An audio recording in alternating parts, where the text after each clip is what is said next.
Praise the lord, హల్లెలూయా. సమస్త మహిమ ఘనత ప్రభావములు నజరేయుడైన యేసుక్రీస్తునకు మాత్రమే కలుగునుగాక. ఆమేన్. ఈ రోజున పరలోకానందం ప్రోగ్రామ్ని వీక్షిస్తున్న డియర్ బ్రదర్స్కి, డియర్ సిస్టర్స్కి, ఫ్యామిలీ మెంబర్స్, ఫ్రెండ్స్, రిలేటివ్స్ అందరికీ ప్రత్యేకమైన వందనాలు ప్రభు పేరట మీకు తెలియజేస్తున్నానండి. దేవుడు మీ కుటుంబాలన్నిటినీ దీవించి సమృద్ధముగా ఆశీర్వదించును గాక. ఆమేన్. ప్రార్థన. మహాపరిశుద్ధుడైన నా తండ్రి, నీకు స్తుతులు.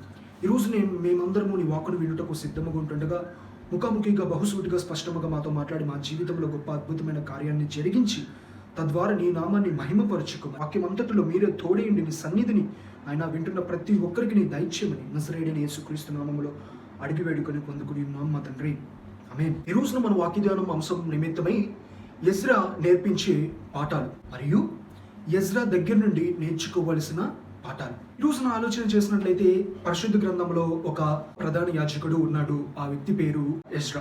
ఎజ్రా ఈ యొక్క పేరుకున్న అర్థము ఏంటి అని అంటున్నట్లయితే హెల్పర్, అంటే సహాయము చేసేవాడు, సహాయకుడు, ఇతరులకు ఉపయోగపడే వ్యక్తి అని చెప్పి స్పష్టంగా చూడవచ్చు. ప్రధాన యాజకుడు అని అంటే మనం చూస్తున్నట్లయితే యేసుక్రీస్తు వారి యొక్క మందసం ఉంటుంది. ఎక్కడ ఉంటుంది? ప్రత్యక్ష గుడారములో ఉంటుంది. అయితే ఈ ప్రత్యక్ష గుడారము 3 భాగాలుగా విభజింపబడి ఉన్నది. మొదటిది ఆవరణము, రెండోది పరిశుద్ధ స్థలము, మూడవది అతి పరిశుద్ధ స్థలం. అయితే ఈ పరిశుద్ధ స్థలము, అతి పరిశుద్ధ స్థలములోనికి ఈ ప్రధాన యాజకుడు మాత్రమే వెళ్ళగలడు.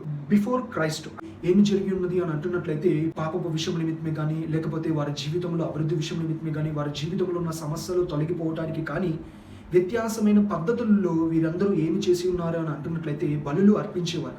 ఈ బలులు అర్పించే యొక్క సమయములలో అక్కడ ఈ యొక్క ప్రత్యక్ష గుడారపు బయట ఈ బలులందరూ అర్పించేవారు. అయితే ఈ ప్రధాన యాజకుడు ఏం చేసి ఉన్నాడు అంటే ఆ అర్పించిన ఆ బలుల యొక్క రక్తమును తీసుకొని లోపలికి వెళ్ళటం అనేది జరుగుతుంది. అంటే వీరి పక్షముగా ఈ యొక్క వ్యక్తి లోపలికి వెళ్ళాడు. మరి ఈ వ్యక్తి ఎందుకని లోపలికి వెళ్తాడు అని అంటున్నట్లయితే ఈయన ఆ రోజులలో అంత పరిశుద్ధముగా వీళ్ళు జీవించారు.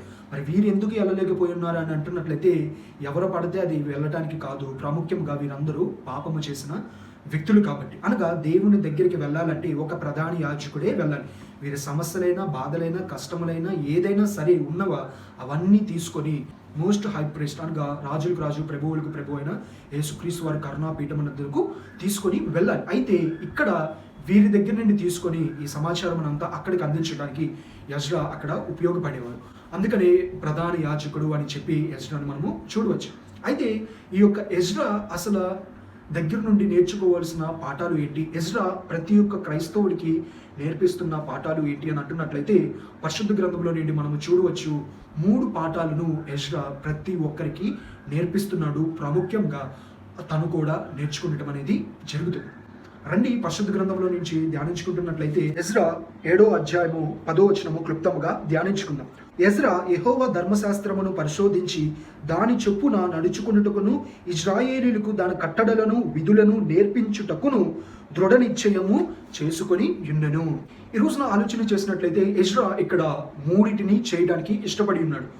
మొదటిది అక్కడ చూస్తున్నట్లయితే యెహోవా ధర్మశాస్త్రమును పరిశోధించి అన్నట్టున్నాడు. అంటే పరిశోధించటం అంటే రీసెర్చ్ చేయటము, దాని గురించి తెలుసుకునటము, దాని గురించి అభ్యాసము చేయటము, దాని విషయమే నెమరు వేసుకునటం అనేది పరిశోధించటం అని చెప్పి స్పష్టంగా మనం చూడవచ్చు. మొదటి పాఠం ఏంటి అని అంటున్నట్లయితే నేర్చుకున్నాడు. ఏం నేర్చుకున్నాడు? యెహోవా ధర్మశాస్త్రమును గూర్చి ఎజ్రా నేర్చుకునటం అనేది జరుగుతుంది. ఈ రోజున వాక్యం వింటున్న డియర్ బ్రదర్స్ అండ్ వాక్యం వింటున్న డియర్ సిస్టర్స్, నువ్వు క్రైస్తవుడు కావచ్చు, లేకపోతే నువ్వు అన్యుడు కావచ్చు, నువ్వు ఏ కేటగిరీలో ఉన్న వ్యక్తివైనా సరే ఈ లోకములో నీవు ఒకటి నేర్చుకోవాలి. అది ఏంటి అని అంటున్నట్లయితే దేవుని యొక్క వాక్యమును నీవు నేర్చుకోవాలి. అంటే వాక్యాన్ని మీరు ధ్యానించాలి, వాక్యాన్ని అభ్యసించాలి, వాక్యములో ఉన్న సత్యములను, మర్మములను మీరు తెలుసుకోవాలి అని చెప్పి యేసుక్రీస్తు వారు చెప్పడం అనేది జరుగుతుంది. ఆ కాలంలో ధర్మశాస్త్రము గ్రంథము వేరే, ఈ కాలంలో ధర్మశాస్త్ర గ్రంథము వేరే. ఆ కాలంలో ధర్మశాస్త్ర ప్రకారము మనుషులందరూ తప్పులు చేశారు, పాపాలు చేశారు. వాటి విషయం నిమిత్తమే, ప్రాయశ్చిత్తము నిమిత్తమే బలులు అర్పించేవారు. ప్రాముఖ్యంగా ఒక ప్రధాన యాజకుడు ప్రత్యక్ష గుడారములోనికి పరిశుద్ధ స్థలము ఆవరణము దాటి, పరిశుద్ధ స్థలము దాటి అతి పరిశుద్ధ స్థలములోనికి తీసుకుని వెళ్ళి దేవుని దగ్గర విజ్ఞాపనలు చేసేవారు. కానీ ఈ కాలంలో ఈ ధర్మశాస్త్రం ప్రకారము నువ్వు తప్పు చేసిన వ్యక్తివైనా, పొరపాటు చేసిన వ్యక్తివైనా, పాపము చేసిన వ్యక్తివైనా సరే, ఏ రక్తాన్ని నువ్వు ప్రాయశ్చిత్తముగా చిందించాల్సిన అవసరం లేదు. ఎందుకు అని అంటున్నట్లయితే నీకోసం నా కోసం 2024 సంవత్సరాల క్రితము మన ప్రభువు అయిన యేసుక్రీస్తు వారు గొల్గోతా కొండలో 2 చేతులలో 2 కాళ్ళలో మేకులు కొట్టించుకొని మన కొరకు తన ప్రాణాన్ని అర్పించి తన రక్తాన్ని చిందించిన క్రీస్తు ఈ రోజున నేను ప్రకటిస్తున్న ప్రభువు అయిన యేసుక్రీస్తు వారు అనే విషయాన్ని గ్రహించండి. కాబట్టి నీవు ఏ రక్తాన్ని చిందించాల్సిన అవసరం లేదు, ఏ బలులు అర్పించాల్సిన అవసరం లేదు. ప్రాముఖ్యంగా ఎవరి సహాయము కూడా నీవు కోరవలసిన అవసరము లేదు. ఈ రోజున నీవు ధైర్యముగా యేసుక్రీస్తు వారి యొక్క కరుణాపీఠమునకు అనగా ఆయన పాదముల దగ్గరికి ధైర్యముగా వచ్చి నీకున్న సమస్య అయినా, శోధనైనా, ఇబ్బంది అయినా, ఇరుకు అయినా ఏదైనా సరే చెప్పడానికి ఇష్టపడుతున్నట్లయితే విను. నీ మొరను తప్పకుండా ఆలకించే వాడు ఈ రోజున మనమందరము సేవిస్తున్న ప్రభు అయిన యేసుక్రీస్తు వారు అనే విషయాన్ని గ్రహించండి. మొదటిది ఏంటిది? నేర్చుకున్నాడు. ఈ రోజున మనము కూడా నేర్చుకోవాలి. ఏంటి సత్యము, ఏది అసత్యము అని చెప్పి ప్రతి ఒక్కటి నేర్చుకోవాలి. యేసుక్రీస్తు వారు ఈ రోజున ఏ విషయం నిమిత్తమే నీవు బాధపడుతున్నా సరే, నువ్వు ఆయన దగ్గరికి వెళ్ళి చెప్పడానికి, విజ్ఞాపన చేయడానికి, కన్నీరు విరచడానికి ఇష్టపడుతున్నట్లయితే ఎవ్వరి రికమెండేషన్ అవసరం లేదు, ఎవ్వరి మాట కూడా అవసరం లేదు, నువ్వు ఎటువంటి వ్యక్తివి అని చెప్పి ఎవరి ఫీడ్బ్యాక్ కూడా అవసరం లేదు. ఏ స్థితిలో ఉన్నా సరే నీవు యేసుక్రీస్తు వారి దగ్గరికి వెళ్ళి నీవు కనుక అడగటానికి ఇష్టపడుతున్నట్లయితే విను, తప్పకుండా ఆ సమస్యల నుంచి నిన్ను విడిపించుతాడు అనేక విషయాన్ని ప్రతి ఒక్కరు గ్రహించండి. ఎజ్రా నేర్చుకున్న పాఠము ఏంటి అని అంటున్నట్లయితే నడుచుకున్నాడు. ఏమి నడుచుకున్నాడు? పరిశుద్ధ గ్రంథంలో మనం చూడవచ్చు. ఎజ్రా 7వ అధ్యాయము 10వ వచనములో ఎజ్రా యెహోవా ధర్మశాస్త్రమును పరిశోధించి దాని చొప్పున నడుచుకొనుటకును. ఏం నడుచుకున్నాడు? ఏదైతే వాక్యాన్ని ధ్యానించాడు, ఏదైతే ధర్మశాస్త్రమును తెలుసుకున్నాడు, ఏదైతే ధర్మశాస్త్రమును అభ్యాసము చేసుకుని ఉన్నాడో వాటి విషయం నిమిత్తమే నడుచుకున్నాడు అని చెప్పి స్పష్టంగా ఇక్కడ కనబడుతుంది. అంటే మన జీవితంలో కూడా మనము చేయవలసింది నడుచుకోవాలి. దేవుని వాక్యమును విన్నాం, దేవుని వాక్యమును తెలుసుకున్నాం, దేవుని వాక్యమును గురించి మనము కొంచెము సమాచారమును సేకరించాడు. ఆయన అద్భుతకరుడంట, ఆయన ఆశ్చర్యకరుడంట, ఆయన వాగ్దానాలు ఇచ్చి ఉన్నాడు, ఆయన నమ్మదగిన దేవుడు, శ్రమలలో నేను నీకు తోడై ఉంటానన్నాడు కదా, మనల్ని విడిపించి మనల్ని గొప్ప చేసేదను అన్నాడు కదా అని చెప్పి కొన్ని అనేకమైన వాక్యాలను దేవుని కృపచేత మనము తెలుసుకున్నాం. మరి ఈ తెలుసుకున్న వాటిని మనము ఆ వాక్యానుసారముగా జీవించగలుగుతున్నామా, లేకపోతే తీసుకొని నా జీవితంలో జరగలేదు కదా సారీ అని చెప్పి వెళ్ళిపోయే వారిగా ఉంటున్నామా? ఈ రోజున ఒకసారి మన జీవితంలో ప్రశ్నించుకోవాలి అనే విషయాన్ని గ్రహించండి. ఈ రోజున నీవు ఎంత మట్టికైతే క్రీస్తుని గురించిన వాక్యమును, పరిశుద్ధ గ్రంథము గురించిన లేఖనములు మీరు ఎప్పుడైతే తెలుసుకున్నారో వాక్యానుసారముగా జీవించాలి. ఎప్పుడైతే జీవించటము మొదలు పెడతారో అప్పుడే జీవితంలో అద్భుతాలు చూడగలుగుతారు అనే విషయాన్ని గ్రహించండి. అందుకని దేవుని వాక్యం చెప్తుంది, వినువారి వల్లే కాకుండా విన్న దానిని ఆచరించే వారిగా మీరు ఉండాలి అని చెప్పి దేవుని వాక్యం స్పష్టంగా చెప్పబడుతుంది. చూస్తున్నట్లయితే ఎజ్రా 3వదిగా ఏమి నేర్చుకున్నాడు అని అంటున్నట్లయితే ఎజ్రా గ్రంథం 7వ అధ్యాయం 10వ వచనము, ఎజ్రా యెహోవా ధర్మశాస్త్రమును పరిశోధించి దాని చొప్పున నడుచుకున్నటకును ఇశ్రాయేలీయులకు దాని కట్టడలను, విధులను నేర్పుటకును దృఢ నిశ్చయము చేసుకొనెను. అంటే ఒక తీర్మానము తీసుకున్నాడు, ఒక నిబంధన దేవునితో చేసుకుని ఉన్నాడు. ఏంటి అని అంటున్నట్లయితే నేను తెలుసుకున్న దానిని ఆచరిస్తాను, నేను ఆచరించిన దానిని ఇతరులకు కూడా నేను తెలియచేస్తాను. అందుకని ఎజ్రా అనే పేరుకున్న అర్థము హెల్పర్, అంటే ఇతరులకు సహాయము చేసేవాడు. ఏమి సహాయం చేసి ఉన్నాడు అని అంటున్నట్లయితే క్రీస్తును గురించిన, ధర్మశాస్త్రము గురించిన వాక్యమును తెలియచేయడం అనేది జరిగినది. ఈ రోజున మన జీవితంలో కూడా మనము కూడా దేవుని ఒక్క వాక్యాన్ని మనము పరిశోధించి తెలుసుకున్నాం.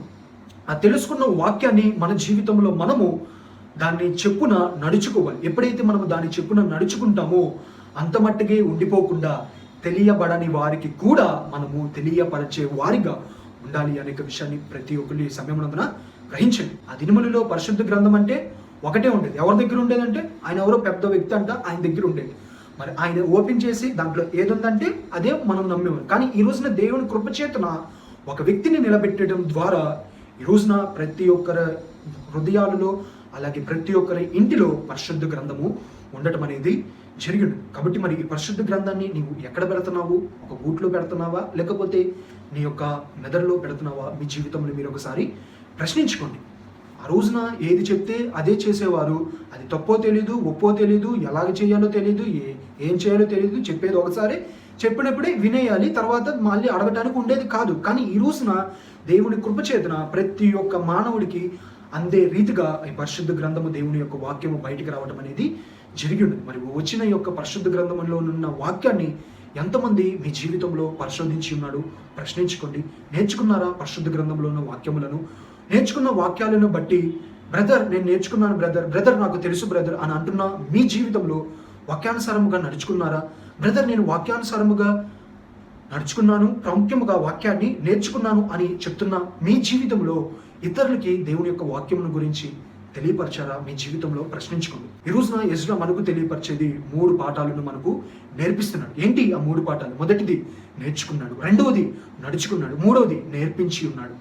ఆ రోజులలో ఎజ్రా పరిశుద్ధ గ్రంథముల గురించి, ధర్మశాస్త్రముల గ్రంథం గురించి నేర్చుకున్నాడు, నడుచుకున్నాడు, ప్రాముఖ్యముగా వాటిని ఇతరులకు నేర్పించి ఉన్నాడు. మరి ఈ రోజున నీ జీవితంలో ఈ పరిశుద్ధ గ్రంథాన్ని నేర్చుకోవాలి. నేర్చుకున్న పరిశుద్ధ గ్రంథములో ఉన్న వాక్యములను, ఆజ్ఞలు సారముగా నడుచుకోవాలి. నడుచుకున్న రీతిగా నీవు అక్కడితో మిగిలిపోయేవాడిగా కాకుండా ఇతరులకు నేర్పించేవాడిగా నీవు ఉండాలి అనే విషయాన్ని ప్రభు పేరట మీ అందరికీ ఈ సమయమునందర విజ్ఞాపన చేస్తున్నానండి. ఈ రోజున నేర్చుకుంటాను బ్రదర్, ఈ రోజునే నేను నడుచుకుంటాను బ్రదర్, ఈ రోజునే నేను నేర్పించడానికి ఇష్టపడతాను బ్రదర్. ఎజ్రా జీవితంలో చూసిన గొప్ప కార్యాలు నా జీవితంలో కూడా నేను చూడాలి. ప్రాముఖ్యంగా ఎజ్రా చేతన దేవుడు రాయించిన ఈ యొక్క పాఠాల ద్వారా విని బలపడిన నేను నా జీవితంలో కూడా విని అనేక మందిని బలపరచాలి అని ఆశపడుతున్న ప్రతి ఒక్కరూ కళ్ళు మూసుకొని ప్రార్థనలో ఏకీభవించండి. మీ జీవితంలో దేవుడు ఒక గొప్ప కార్యాన్ని జరిగించబోతున్నాడు. ఆమేన్. మహాపరిశుద్ధుడైన మా తండ్రి, ఆ రోజులలో ఎజ్రా నేర్చుకున్నాడు, నడుచుకున్నాడు, నేర్పించి ఉన్నాడు నీ యొక్క ధర్మశాస్త్రము, ఆజ్ఞలను గురించి, కట్టడలను గురించి, నిధులను గురించి.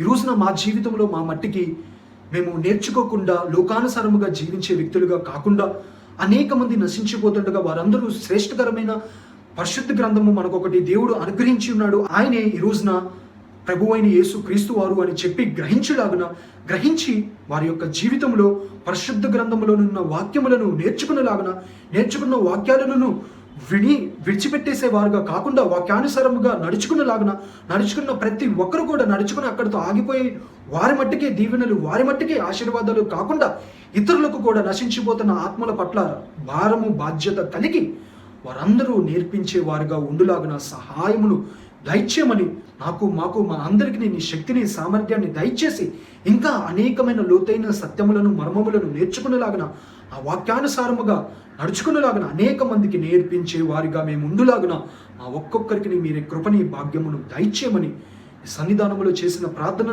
ద్వారా నీవే మహిమ పొంది ఉన్న నీ బిడ్డలతో మాట్లాడిన విధానం బట్టి నీకే మహిమను చెల్లిస్తూ ప్రతి ఒక్కరి జీవితంలో మీరే గొప్ప కార్యాన్ని జరిగించి ఎజ్రా ద్వారా మాతో సూటిగా స్పష్టంగా మాట్లాడిన విధానం బట్టి నీకే వందనాలు, కృతజ్ఞతాస్తుతులు చెల్లించుకుంటూ నజరేయుడైన యేసుక్రీస్తు నామములో అడిగి వేడుకొని పొందుకుని ఉన్నాం మా తండ్రి.